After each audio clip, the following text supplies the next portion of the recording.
નમસ્કાર વિદ્યાર્થી મિત્રો, ઓનલાઈન એજ્યુકેશનની અંદર ફરી એક વખત તમારું સ્વાગત છે. આજે આપણે અહીંયા 12 કોમર્સની અંદર અર્થશાસ્ત્ર વિષયમાં જે છઠ્ઠું ચેપ્ટર છે બેરોજગારી, તો એના આગળના પ્રશ્નની આપણે અહીંયા ચર્ચા છે એ કરીશું કે જે વિદ્યાર્થી મિત્રો છે પૂરેપૂરું ધ્યાન આપે. જે આ ચેપ્ટરની અંદર 3 ગુણ, 2 ગુણ અને 5 ગુણની અંદર પણ પ્રશ્ન છે એ પૂછાઈ શકે છે. તો આપણે એવી રીતના છે તૈયારી કરીએ છીએ. તો પ્રશ્ન છે આપણો, ભારતમાં બેરોજગારી ઘટાડવાના ઉપાયો સમજાવો. કે આગળ આપણે જોયું કે ભાઈ ભારતમાં બેરોજગારી ઉદ્ભવવાના કારણો ધ્યાને લીધા. ભાઈ જે તે સમસ્યા હોય, ગરીબી છે, બેરોજગારી છે, તો એ સમસ્યાને જો દૂર કરવી હોય તો એ સમસ્યાઓ દૂર કરવા માટે થઈને સૌથી પહેલાં તો આપણે એના કારણો છે એ સમજવા જરૂરી છે કે ભાઈ આ સમસ્યા એ કયા કયા કારણોથી છે એ ઉદ્ભવી છે. કે જે આપણે બેરોજગારી છે, ગરીબી છે, તો એ કેવા કેવા કારણોથી ઉદ્ભવે છે. તો એના કારણો જાણવાથી આપણને એ ખ્યાલ આવે છે કે ભાઈ આ સમસ્યા એ આ કારણોના લીધે છે ઉદ્ભવી છે. તેથી એ કારણો છે, એ સમસ્યા છે એ દૂર કરવા એ વિવિધ ઉપાયો છે આપણે હાથ ધરી શકાય. અને એનાથી આપણી જે સમસ્યા, આર્થિક સામાજિક જે સમસ્યા છે બેરોજગારીની, તો એ સમસ્યા આપણે દૂર કરી શકીએ છીએ. તો એ વાત અહીંયા આપણે કરીશું કે ભાઈ આપણા દેશમાં જે બેરોજગારીનો પ્રશ્ન એ વધુને વધુ ગંભીર સ્વરૂપ ધારણ કરતો જાય છે. અને બેરોજગારીના પ્રશ્નથી એ ઘણી બધી આર્થિક અને સામાજિક જે સમસ્યા છે એ વધી રહી છે. કારણ કે બેરોજગારી હોવાથી કે લોકોની પાસે બેરોજગારી કે આવકનું કોઈ માધ્યમ ન હોવાથી એ એની જે માનસિકતા છે એ અસામાજિક પ્રવૃત્તિ તરફ વળે છે. જેમ કે ચોરી છે, લૂંટફાટ છે, છેતરામણીના ધંધા છે. તો આવી જે બેરોજગારીના કારણે એ સામાજિક પ્રશ્નો પણ ઊભા થાય છે. તો એ બેરોજગારીના પ્રશ્નને દૂર કરવા માટે થઈને આપણે અહીંયા એના ઉપાયો છે એ વિગતવાર છે એ સમજીશું. જે વિદ્યાર્થી મિત્રો છે એ ધ્યાન આપે કે ભારતમાં બેરોજગારીનું પ્રમાણ અને કારણો વિશે અભ્યાસ ઉપરથી એ સ્પષ્ટ થાય છે કે ભારતમાં બેરોજગારીની સમસ્યા દિન પ્રતિદિન છે એ વધતી જોવા મળે છે. જે આપણે એના બેરોજગારીના કારણોમાં જોયું હતું, એ કારણોની અંદર એ વિવિધ પ્રકારની જે બેરોજગારીને અભ્યાસ અર્થે જે સમિતિઓની રચના કરવામાં આવેલી હતી, જે ભગવતી સમિતિ છે, રાજકૃષ્ણ સમિતિ છે, વેંકટરામન સમિતિ છે, બરાબર. તો અલગ અલગ પંચવર્ષીય યોજનાઓની અંદર એ અલગ અલગ સમિતિઓની રચના છે એ બેરોજગારીના પ્રશ્નને દૂર કરવા માટે એ રચવામાં આવેલી છે. તો એ બેરોજગારીની જે સમિતિઓ દ્વારા એના અભ્યાસના તારણ અર્થે એ વિવિધ જે બેરોજગારીના સમસ્યાના કારણો છે, તો એ કારણોને ધ્યાને રાખીને અહીંયા એના ઉપાયો છે એની પણ અહીંયા એમને પોતાના જે અહેવાલો છે તો એની અંદર એમના ગરીબીની બેરોજગારી કે ગરીબી છે, બેરોજગારી છે, તો એ સમસ્યાને હલ કરવા એ વિવિધ ઉપાયો પણ એ સ્પષ્ટ કર્યા છે. અને ભારતમાં બેરોજગારીની સમસ્યા દિન પ્રતિદિન વધુને વધુ ચિંતાજનક બનતી જાય છે. ભાઈ દરેક પંચવર્ષીય યોજનાની અંદર એ બેરોજગારીના પ્રશ્નને હલ કરવા માટે થઈને વિવિધ યોજનાઓને આયોજન કરવામાં આવે છે, પણ એનો ચોક્કસપણે એનો અમલ છે થતો નથી. અને એના કારણે થઈને અહીંયા બેરોજગારીનો પ્રશ્ન, ગરીબીનો પ્રશ્ન વધુને વધુ ગંભીર એ સ્વરૂપ ધારણ કરતો જોવા મળે છે. એટલે કે એમાં બેરોજગારીમાં પ્રતિદિન વધારો થતો જોવા મળે છે. કે જે આપણે એના કારણોમાં જોયું હતું, ભાઈ કયા કયા કારણોથી છે એ બેરોજગારી વધે છે, તો એ કારણો છે અહીંયા ધ્યાને, એ કારણોને દૂર કરવા એ બાબતો અહીંયા ધ્યાને લેવામાં આવશે. તો બેરોજગારીના કારણો તપાસ્યા પછી આ સમસ્યા હલ કરવાના ઉપાયોનો સરળતાથી ખ્યાલ છે એ આપી શકાય છે. એટલે કે આગળ મેં તમને કીધું એમ કે ગમે તે સમસ્યા હોય, એ આર્થિક હોય, સામાજિક હોય, બરાબર, એ સમસ્યાને દૂર કરવા માટે થઈને સૌથી પહેલાં તો આપણે એના કારણો છે એ જાણવા જરૂરી છે. કારણ કે જે તે સમસ્યાના જો કારણો આપણને જાણવા મળશે તો એ સમસ્યા દૂર કરવાના ઉપાયો પણ આપણે હાથ ધરી શકશું. તો એ અહીંયા બેરોજગારીના કારણો જાણ્યા પછી આપણે અહીંયા બેરોજગારીના એ જે તે પ્રશ્ન છે કે દિન પ્રતિદિન એ પ્રશ્ન વધી રહ્યો છે બેરોજગારીનો, તો એ બેરોજગારીની સમસ્યાને હળવી કરવાના અહીંયા ઉપાયો છે આપણને આપેલા છે. તો એમાં સૌથી પહેલું ઉપાય છે વસ્તી નિયંત્રણ. જે આપણે ગરીબીના પ્રશ્નમાં પણ એ વસ્તી વધારો એ ગરીબીનું કારણ છે, એ પ્રથમ કારણ છે એ હતું. અને એના ઉપાયમાં પણ વસ્તી જે તે ગરીબી છે, ગરીબી ઘટાડવા માટે થઈને અહીંયા વસ્તી ઉપર નિયંત્રણ છે એ લાવવું જરૂરી છે, કે જેથી કરીને જો વસ્તી ઉપર નિયંત્રણ આવશે તો એનાથી વસ્તી નિયંત્રણ માટેના અસરકારક પગલાઓ દ્વારા દેશની વસ્તી વૃદ્ધિનો દર છે એ ઘટાડી શકાય અને એનાથી શ્રમિકોનો પુરવઠો ઘટશે. જેમ આપણે આગળ એના કારણમાં જોયું બેરોજગારીના, બેરોજગારી આપણા દેશમાં બેરોજગારી વધવાનું કારણ પહેલું એ છે કે ભાઈ વસ્તી વધારો જે સતત વધી રહ્યો છે, કારણ કે અહીંયા રોજગારીના જેટલા ક્ષેત્રો ઊભા નથી થતા એના કરતાં એ વધારે એ વસ્તી વૃદ્ધિ દર છે એ વધી રહ્યો છે. તેથી બધા જ લોકોને અહીંયા રોજગારીની તકો છે એ પૂરી પાડી શકાતી નથી. તો એ બાબતને ધ્યાને રાખીને અહીંયા વસ્તી નિયંત્રણ એ બેરોજગારીના પ્રશ્નને દૂર કરી શકે છે. તો એનાથી શું થશે? વસ્તી નિયંત્રણથી ભાઈ શ્રમિકોનો પુરવઠો છે એ ઘટશે, કારણ કે વસ્તી ઘટશે, વસ્તી ઉપર નિયંત્રણ આવશે એટલે શ્રમનો પુરવઠો છે એ ઘટવાનો છે અને ઉત્પાદનના સાધનો ફાજલ રહેશે. એટલે કે અહીંયા આપણે જે ઉત્પાદનના સાધનો છે, જમીન, મૂડી, શ્રમ, નિયોજન, તો એને અહીંયા કામ મળતું થશે અને એમાં એની અંદર મૂડીરોકાણનો દર છે એ વધશે, કારણ કે અહીંયા વસ્તી વૃદ્ધિનો દર નીચો છે તેથી અહીંયા બચતનું પ્રમાણ છે એ વધશે, મૂડીરોકાણનો દર વધશે, કારણ કે બચત વધવાની છે એટલે કે ફાજલ નાણું છે, ફાજલ ઉત્પાદનના જે સાધનો છે એ આપણે એ અન્ય ક્ષેત્રમાં એનું મૂડીરોકાણ છે એ કરી શકશું અને નવા એ રોજગારીને લગતા ક્ષેત્રો છે એ ઊભા થઈ શકશે. તો એ બાબતને ધ્યાને રાખીને મૂડીરોકાણનો દર છે એ વધશે અને દરેક ક્ષેત્ર એ રોજગારી આપતા થશે અને એવી રીતના રોજગારીની તકો છે એ વધારી શકાશે અને બેરોજગારીનો પ્રશ્ન છે એ દૂર થઈ શકશે. તો સૌથી પહેલું બેરોજગારી ઘટાડવાનો ઉપાય છે, સૌથી પહેલાં તો જે તે રાષ્ટ્ર એ વિકાસ કરવા ઈચ્છતું હોય કે આવા જે સામાજિક અને આર્થિક પ્રશ્નોને દૂર કરવા ઈચ્છતું હોય તો એની ઉપર વસ્તી ઉપર નિયંત્રણ છે એ રાષ્ટ્રનું હોવું જોઈએ. તો જ એ ગરીબી છે, બેરોજગારી છે કે આવા આર્થિક અને સામાજિક જે પ્રશ્નો છે એને દૂર કરી શકાય. બીજો ઉપાય છે આર્થિક વિકાસનો દર ઊંચે લઈ જવો. જેમ આપણે જોયું કે ભાઈ રાષ્ટ્રીય આવક છે નીચી હોય તો એવે સમયે માથાદીઠ આવક પણ નીચી જોવા મળશે. માથાદીઠ આવક નીચી જોવા મળશે તો એના કારણે જે બચતનું પ્રમાણ છે એ બચતનું પ્રમાણ છે એ ઘટશે, કારણ કે દરેક ક્ષેત્રમાં એ બધા જ લોકોને રોજગારી છે પૂરી પાડી શકાતી નથી અને એનાથી જે બિન ઉત્પાદકીય વય જૂથ છે, બરાબર, તો એ બિન ઉત્પાદકીય વયજૂથના ખર્ચાઓનો પણ અહીંયા એ સામનો છે એ કરવો પડે છે. તો એ બાબતને ધ્યાને રાખીને અહીંયા એ આર્થિક વિકાસનો દર જો રાષ્ટ્ર દ્વારા ઊંચો લઈ જવામાં આવે તો દેશના અર્થતંત્રમાં જુદા જુદા વિભાગો વચ્ચે સંકલન કરીને, શું કીધું, જુદા જુદા જે ક્ષેત્રો છે, જાહેર ક્ષેત્ર છે, ખાનગી ક્ષેત્ર છે અને સહકારી ક્ષેત્રો છે, તો એ અલગ અલગ રીતે જ્યારે કામ કરશે અને જે ખાનગી ક્ષેત્રો ઉપર સરકારના નીતિ નિયમો કે નિયંત્રણો હશે તો એ ખાનગી ક્ષેત્રો છે એ વિકાસ કરી શકશે નહીં. તો એ બાબતને ધ્યાને રાખીને અહીંયા જે તે બેરોજગારી અર્થે રચાયેલી જે તે સમિતિઓ છે તો એને ભલામણ કરેલી છે કે જાહેર ક્ષેત્રના એકમોને જે એ સુવિધાઓ, જે લાભ સરકાર દ્વારા આપવામાં આવે છે કે એનો વિકાસ અર્થે જે યોજનાઓ ઘડવામાં આવે છે તો એ જ યોજનાઓ અને એ જ લાભ અહીંયા ખાનગી ક્ષેત્ર અને સહકારી ક્ષેત્રના વિકાસ અર્થે પણ થવું જોઈએ કે જેથી કરીને એમનો પણ વિકાસ છે એ થઈ શકે અને નવા ઉદ્યોગ ધંધા કે કંપનીઓ છે એ શરૂ થશે અને એનાથી એ ઔદ્યોગિક વસાહતોનું પ્રમાણ વધશે, એનાથી દરેક લોકોને અહીંયા રોજગારીનું પ્રમાણ છે એ વધારી શકાશે.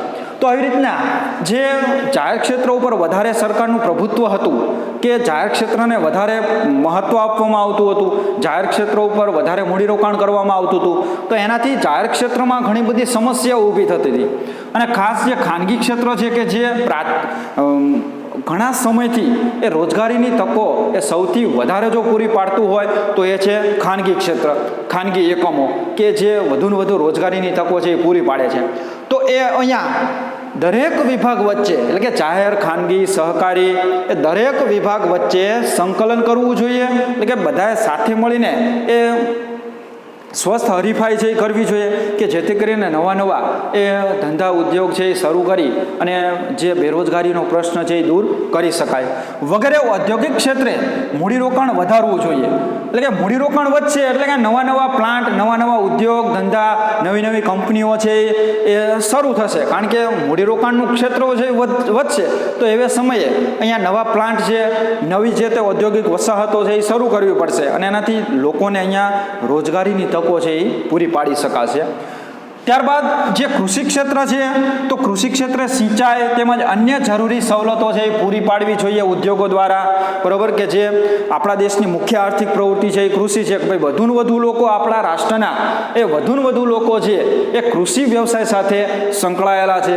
તેથી અહીંયા કૃષિ વિકાસ, કૃષિ ક્ષેત્રનો પણ વિકાસ છે એ થવો જોઈએ. તો અહીંયા જાહેર, ખાનગી કે સહકારી કે કૃષિ ક્ષેત્ર તો એ બધા જ ક્ષેત્રોનો સરખો વિકાસ થાય એવી યોજના કે એવા આયોજનો છે એ કરવા કે જેથી કરીને એ કૃષિ ક્ષેત્ર જો સિંચાઈની સુવિધા વધશે તો જે આપણે એક પાક લઈએ છીએ તો એની જગ્યાએ 2-3 પાકો છે એ લઈ શકશું અને એની સાથે જે જોડાયેલા શ્રમિકો છે કે જે કૃષિમાંથી રોજગારી મેળવે છે તો એ લોકોને અહીંયા રોજગારીની તકો છે એ વધારી શકાશે. સિંચાઈ તેમજ અન્ય જરૂરી સવલતો છે એ પૂરી પાડીને કૃષિ વિકાસનો દર પણ ઊંચે લઈ જવો જોઈએ કે જેથી કરીને એ ઔદ્યોગિક ક્ષેત્ર અને સેવા ક્ષેત્રનો ફાળો છે રાષ્ટ્રીય આવકમાં વધે અને એની સાથે સાથે અહીંયા કૃષિ ક્ષેત્રનો ફાળો પણ ઉત્પાદન અને રાષ્ટ્રીય આવકમાં વધારી અને આર્થિક વિકાસનો દર છે, આર્થિક વિકાસનો વૃદ્ધિ દર છે એ ઊંચે લઈ જઈ શકાશે. તો અહીંયા દેશના આર્થિક વિકાસમાં સતત ઊંચા દરે વધારો કરવામાં આવે છે. એટલે કે આપણા દેશની અંદર એ આર્થિક વિકાસમાં સતત ઊંચા દરે વધારો છે કરવામાં આવે કે જે વિવિધ પ્રકારના એ દરેક ક્ષેત્રનો વિકાસ થાય તો જ આપણે આ આર્થિક વિકાસનો દર છે સતત ઊંચે લઈ જઈ શકશું. તો રોજગારીની તકોમાં ઘણા ઊંચા દરે વધારો લાવી શકાશે. એટલે કે આ ક્ષેત્રમાં જો આર્થિક વિકાસનો દર ઊંચો લઈ જવાના લક્ષ્યાંકો જો આંકવામાં આવશે કે જેથી કરીને અહીંયા દરેક ક્ષેત્ર જાહેર, ખાનગી, સહકારી, કૃષિ, સેવા આ દરેક ક્ષેત્રના વિકાસ થશે અને એ વિકાસને કારણે દરેક ક્ષેત્રની અંદર રોજગારીની તકો છે એ વધારી શકાશે અને એનાથી બેરોજગારીનો જે પ્રશ્ન છે, સમસ્યા છે એ હળવી થઈ શકશે.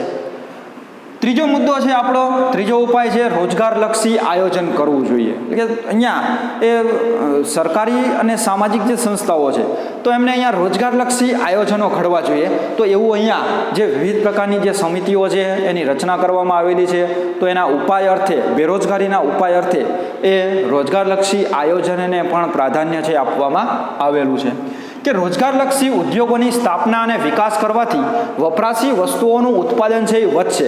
કારણ કે અહીંયા જો રોજગારલક્ષી જે તે ઉદ્યોગ ધંધા છે એ શરૂ થશે કે જેનાથી વધુને વધુ લોકોને રોજગારી આપી શકાય. એટલે કે અહીંયા રોજગારીની તકો વધશે એટલે કે લોકોની આવક છે એ વધવાની છે અને આવક વધશે એટલે એની સામે એ માંગનું પ્રમાણ છે લોકોનું વધશે. કારણ કે આવક વધે છે એટલે એની માંગ કે જરૂરિયાત છે એ વધવાની છે. જરૂરિયાત કે માંગ વધશે એટલે ઉત્પાદન પ્રક્રિયા પણ વધારવી પડશે અને ઉત્પાદન પ્રક્રિયા વધારવા માટે નવા ઉદ્યોગ ધંધા રોજગાર છે એ શરૂ કરવા પડશે અને એનાથી રોજગારી છે એ પાછી પ્રાપ્ત થશે અને વધુને વધુ લોકોને રોજગારી મળશે. તો વપરાશી વસ્તુઓનું ઉત્પાદન વધશે અને રોજગારીની તકોમાં પણ વધારો થશે. એટલે કે આવી રીતના એ રોજગારલક્ષી જે તે ઉદ્યોગો છે એની સ્થાપના કરવી જોઈએ, શરૂઆત કરવી જોઈએ કે જેથી કરીને લોકોને રોજગારી મળે.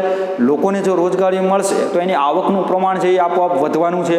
કારણ કે રોજગાર મળશે એટલે આવક વધશે અને આવક વધશે એટલે કે લોકો અહીંયા ખર્ચ કરવાની વૃત્તિ છે એ ધરાવશે, ખર્ચ કરશે અને જે જરૂરિયાતવાળી ચીજ વસ્તુઓ છે એની ખરીદી કરશે, માંગ વધશે અને પાછું ઉત્પાદન છે એ વધારવું પડશે.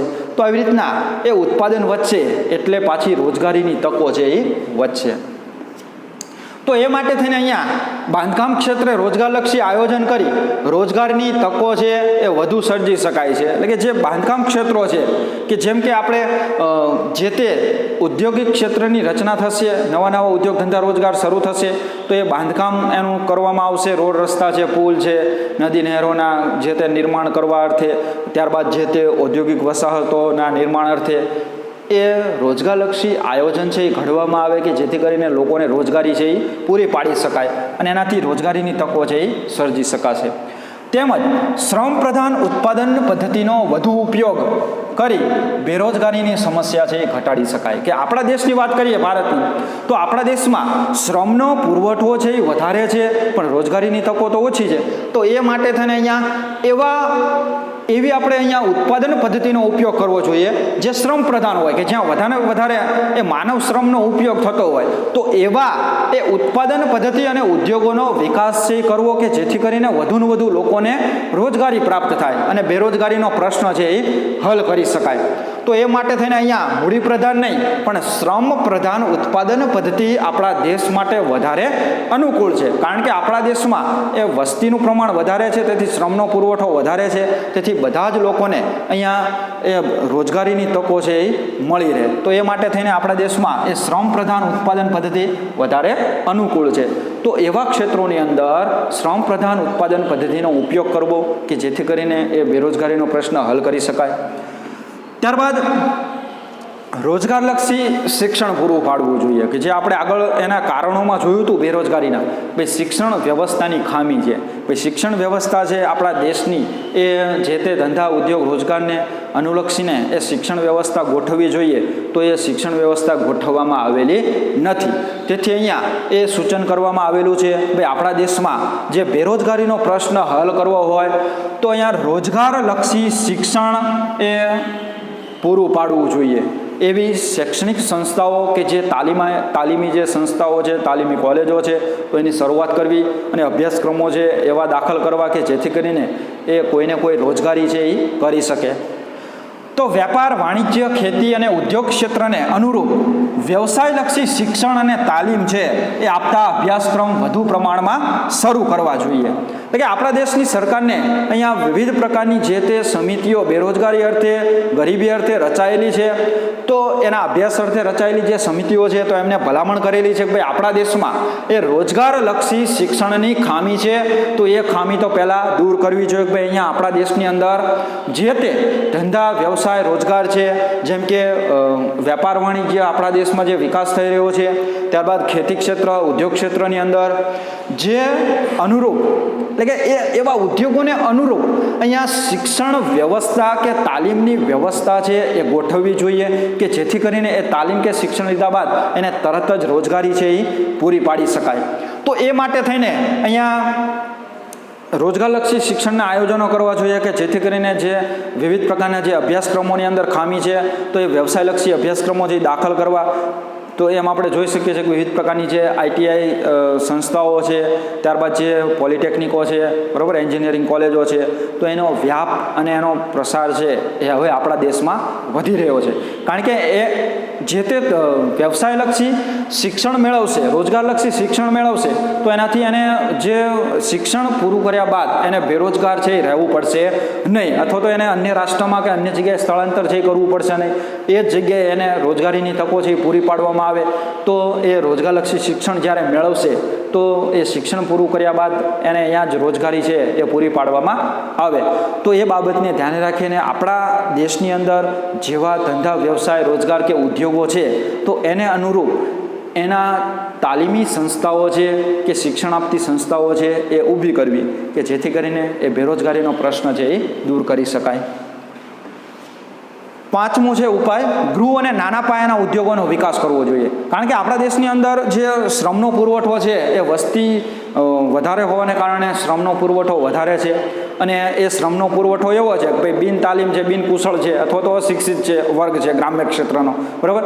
તો એવા ક્ષેત્રની અંદર જે ગૃહ ઉદ્યોગ અને નાના પાયાના ઉદ્યોગો છે તો જો એનો વિકાસ આપણા દેશની અંદર કરવામાં આવે, જે ગૃહ ઉદ્યોગ, કુટીર ઉદ્યોગ, નાના ઉદ્યોગો છે કે જ્યાં મૂડીરોકાણનું પ્રમાણ ઓછું છે અને માનવ શ્રમની જરૂરિયાત વધારે છે, તો એવા ઉદ્યોગોનો અહીંયા વિકાસ કરવા ઉપર ભાર મૂકવામાં આવ્યો છે કે જેથી કરીને ત્યાં માનવ શ્રમને વધારેમાં વધારે રોજગારી છે એ પૂરી પાડી શકાય. કે વ્યક્તિને રોજગારી આપવા માટે મોટા ઉદ્યોગોની સરખામણીએ નાના ઉદ્યોગોમાં ખૂબ જ ઓછું મૂડીરોકાણની જરૂર હોય છે. કારણ કે મોટા ઉદ્યોગો છે તો અહીંયા મૂડીરોકાણ વધારે છે અને વધુ ત્યાં એ યાંત્રિકીકરણ છે, તેથી અહીંયા માનવ શ્રમની વધારે એ મોટા ઉદ્યોગોમાં જરૂર હોતી નથી. તેથી અહીંયા નાના અને ગૃહ ઉદ્યોગો ઉપર ભાર મૂકવામાં આવેલો છે કે જ્યાં મૂડીરોકાણ ઓછું છે, માનવ શ્રમની જરૂરિયાત વધારે છે. તેથી આવા ઉદ્યોગોનો વિકાસ છે એની ઉપર ભાર છે મૂકવામાં આવ્યો છે. અને ગૃહ ઉદ્યોગ, નાના પાયાના ઉદ્યોગ, કુટીર ઉદ્યોગો છે, તો એનાથી જે બેરોજગારીનો પ્રશ્ન છે એ હલ થઈ શકે છે. તો અહીંયા દેશની ઔદ્યોગિક નીતિમાં ગૃહ અને નાના પાયાના ઉદ્યોગોના વિકાસને વધુ મહત્ત્વ આપવું જોઈએ, એના ઉપર ભાર મૂકવો જોઈએ કે આપણા દેશની જે તે ઔદ્યોગિક નીતિ છે તો મૂડીપ્રધાન ઉદ્યોગોને વધારે પ્રાધાન્ય આપવામાં આવે છે આયોજનની ખામીના કારણે. તો એ ખામી દૂર કરવા માટે અહીંયા સૂચન કરવામાં આવેલું છે કે ભાઈ મોટા ઉદ્યોગોને મહત્ત્વ આપવા કરતાં જે નાના પાયાના ઉદ્યોગો છે, ગૃહ ઉદ્યોગો છે, તો એને મહત્ત્વ આપવામાં આવે. એની પાછળ જો મૂડીરોકાણ કરવામાં આવે તો વધુને વધુ લોકોને અહીંયા રોજગારીની તકો છે એ પૂરી પાડી શકાશે.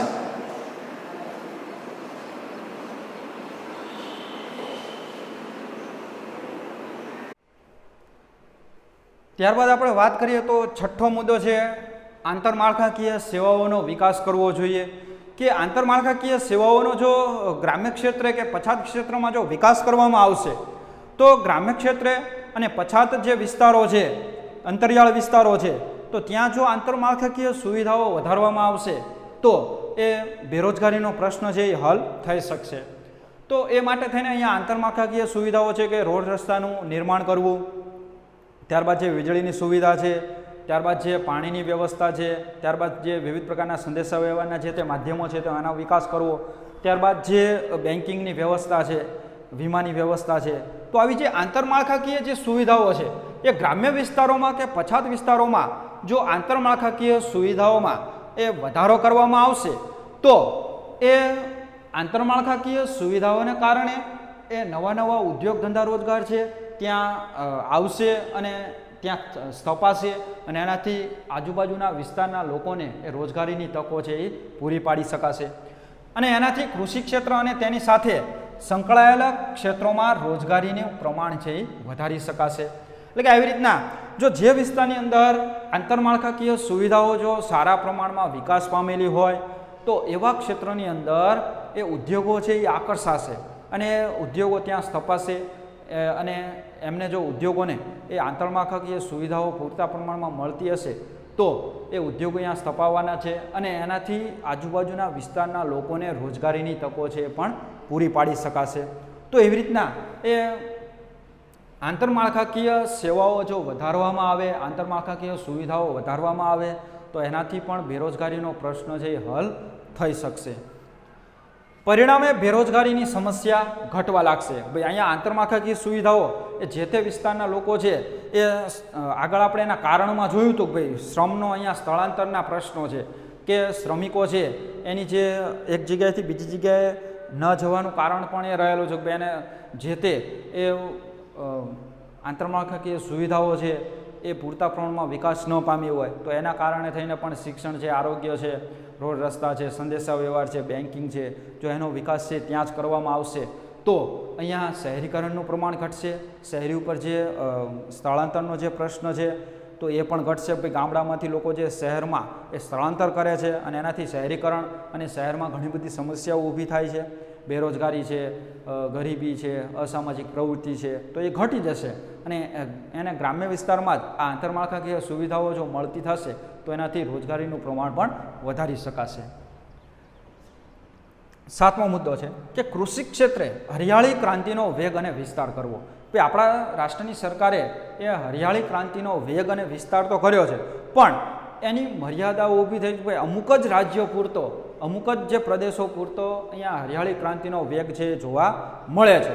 તો એ માટે થઈને એ બધા જ પ્રદેશોને હરિયાળી ક્રાંતિનો જે તે વેગ છે, હરિયાળી ક્રાંતિના જે તે લાભ છે એ પૂરતા પ્રમાણમાં બધા જ વિસ્તારોને મળે એવા પ્રયત્નો છે એ કરવા.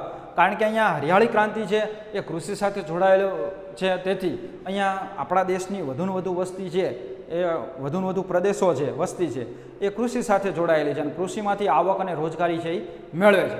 તેથી અહીંયા ગ્રામ્ય વિસ્તારોમાં કૃષિ ક્ષેત્રે રોકાયેલા લોકોની જે બેરોજગારીની સમસ્યા હળવી કરવા માટે અહીંયા હરિયાળી ક્રાંતિનો ઝડપી બનાવી તેનો વિસ્તાર વધારવા પ્રયાસો કરવા જોઈએ. ભાઈ અહીંયા ગ્રામ્ય ક્ષેત્રે જે કૃષિ ક્ષેત્રે હજી પણ એવા પછાત વિસ્તારો છે કે જ્યાં પૂરતા પ્રમાણમાં હરિયાળી ક્રાંતિનો વેગ અને વિસ્તાર થયો નથી, કે જે હજી પણ જૂની પુરાણી પદ્ધતિથી ખેતી કરે છે, જૂના પુરાણા યંત્ર કે બિયારણ કે સાધનોનો ઉપયોગ કરે છે, તેથી એની ઉત્પાદકતા છે નીચી જોવા મળે છે. તો એ માટે થઈને અહીંયા કૃષિ ક્ષેત્રે હરિયાળી ક્રાંતિનો વેગ છે એ વિસ્તાર છે એ વધારવો જોઈએ, કે જેથી કરીને નવા આધુનિક જે સાધનો છે, કૃષિ સાધનો છે, ત્યારબાદ જે તે બિયારણો છે, જંતુનાશકો છે, ખાતરો છે, તો એનો ઉપયોગ કરતા થાય. ત્યારબાદ જે સિંચાઈની સુવિધા છે એ પૂરતા પ્રમાણમાં મળતી થાય, તો એ એક કરતાં વધારે પાકો છે એ લઈ શકશે અને એની સાથે જોડાયેલા જે શ્રમિકો છે એ આવક અને રોજગારી છે એ મેળવી શકશે. જેથી રોજગારીની તકો છે એ વધારીને બેરોજગારી છે એ ઘટાડી શકાય છે. એટલે કે આવી રીતના જો આપણા દેશ છે એ કૃષિ પ્રધાન દેશ છે, તેથી કૃષિ ક્ષેત્રે વધારે બહાર મૂકવાના પ્રયત્નો છે, એના આયોજનો છે એ કરવા ઉપર ભાર મૂકેલો છે. તો એ માટે થઈને અહીંયા આ વાતને નિષ્ણાંત અર્થશાસ્ત્રી પીસી મહાલનોબિસ જણાવે છે. એટલે કે આપણા દેશની અંદર જે કૃષિ પ્રધાન દેશ છે, કૃષિ ઉપર વધુમાં વધુ લોકો છે નભે છે, આધાર રાખે છે. તેથી અહીંયા અર્થશાસ્ત્રી પીસી મહાલનોબિસે જણાવે છે કે રોજગારીની તકોની ગણતરીમાં અંદાજોથી સમર્થન મળે છે કે તેમના મતે ભારતની વાત કરીએ તો ભારતમાં જે બેરોજગારી અર્થે વિવિધ સમિતિઓ રચાયેલી છે, અથવા તો આપણા દેશની સરકારને પણ અહીંયા પીસી મહાલનોબિસે ભલામણ કરેલી છે, સુઝાવ આપેલો છે કે જો આપણા દેશની અંદર કૃષિ ક્ષેત્રે 1 કરોડનું મૂડીરોકાણ કરવામાં આવે, કૃષિ ક્ષેત્રની અંદર કૃષિના વિકાસ અર્થે 1 કરોડનું મૂડીરોકાણ કરવામાં આવે તો 40,000 લોકોને રોજગારી છે એ મળી શકે. પીસી મહાલનોબિસ એવું જણાવે છે કે જો 1 કરોડ રૂપિયાનું મૂડીરોકાણ છે કૃષિ ક્ષેત્રે કરવામાં આવે તો અહીંયા 40,000 લોકોને રોજગારી મળે છે અને ઉત્પાદનનું પ્રમાણ છે એ 5.7% છે એ વધારી શકાય છે, કે જે વધારે સારી બાબત છે, કે જેનાથી આપણા દેશનો આર્થિક રાષ્ટ્રીય આવકમાં પણ એ કૃષિ ક્ષેત્રનો ફાળો છે એ વધારી શકાશે, અથવા તો રાષ્ટ્રીય ઉત્પાદનમાં પણ કૃષિ ક્ષેત્રનો ફાળો છે એ વધશે. હવે એ જ વાત કરી છે કે ભાઈ જો અહીંયા ઔદ્યોગિક ક્ષેત્રે 1 કરોડ રૂપિયાનું મૂડીરોકાણ કરવામાં આવે, મોટા મોટા ઉદ્યોગોની અંદર જે મૂડી પ્રધાન ઉદ્યોગો છે એની અંદર 1 કરોડ રૂપિયાનું મૂડીરોકાણ કરવામાં આવે તો માત્ર 500 લોકોને જે રોજગારી મળે છે, જ્યારે કૃષિ ક્ષેત્રે 40,000 લોકોને રોજગારી છે એ મળે છે. કૃષિ ક્ષેત્રે 1 કરોડનું મૂડીરોકાણ કરવામાં આવે તો 40,000 લોકોને રોજગારી મળે છે અને ઉત્પાદન પણ 5.7%ના દરે વધારી શકાય છે. અને એ જ મૂડીરોકાણ જો અહીંયા મોટા ઉદ્યોગોમાં કરવામાં આવે તો માત્ર 500 લોકોને જ રોજગારી મળે છે અને જે ઉત્પાદન ક્ષમતા છે, ઉત્પાદનનો દર છે તો 1.4% વધારી શકીએ છીએ. તો સારી બાબત છે કે અહીંયા કૃષિ ક્ષેત્રે આપણે 1 કરોડનું મૂડીરોકાણ કરવાથી જો 40,000 લોકોને રોજગારી મળતી હોય અને ઉત્પાદનનું પ્રમાણ 5.7%ના દરે વધારી શકતા હોય તો પીસી મહાલનોબિસ જણાવે છે કે આપણા દેશની અંદર એ કૃષિ ક્ષેત્રે વધુને વધુ મૂડીરોકાણ છે એ થવું જોઈએ, કે જેથી કરીને એની સાથે સંકળાયેલા કૃષિ વ્યવસાય સાથે સંકળાયેલા લોકોને એ વધુને વધુ રોજગારીની તકો છે એ પૂરી પાડી શકાય અને બેરોજગારીનો પ્રશ્ન છે એ હલ કરી શકાય. તો વિદ્યાર્થી મિત્રો, આપણે આજે અહીંયા પ્રશ્નનો અભ્યાસ કર્યો છે કે ભાઈ ભારતમાં બેરોજગારી ઘટાડવાના ઉપાયો. તો આપણા દેશની જે સરકાર છે કે વિવિધ પ્રકારની યોજનાઓ કે આયોજન છે કે સામાજિક સંસ્થાઓ છે તો એની અંદર એ બેરોજગારીને ઘટાડવા માટે આવા ઉપાયો છે એ હાથ ધરવામાં આવે છે. તો વિદ્યાર્થી મિત્રો, ઘરે બેઠા તમારે ફેરબુકની અંદર આ પ્રશ્નના જવાબને તમારે લખવાનું છે અને એ ઘરે બેઠા છે એની તમારે સારી એવી તૈયારી કરવાની છે, કારણ કે એ ભારતમાં બેરોજગારી ઘટાડવાના ઉપાયો એ 5 ગુણમાં પણ પૂછાઈ શકે છે અને 3 ગુણમાં પણ પૂછાય અને 2 ગુણમાં પણ પૂછાય. તો એવી રીતના આપણે એ તૈયારી છે એ કરવાની છે. અસ્તુ. જય ગુરુદેવ.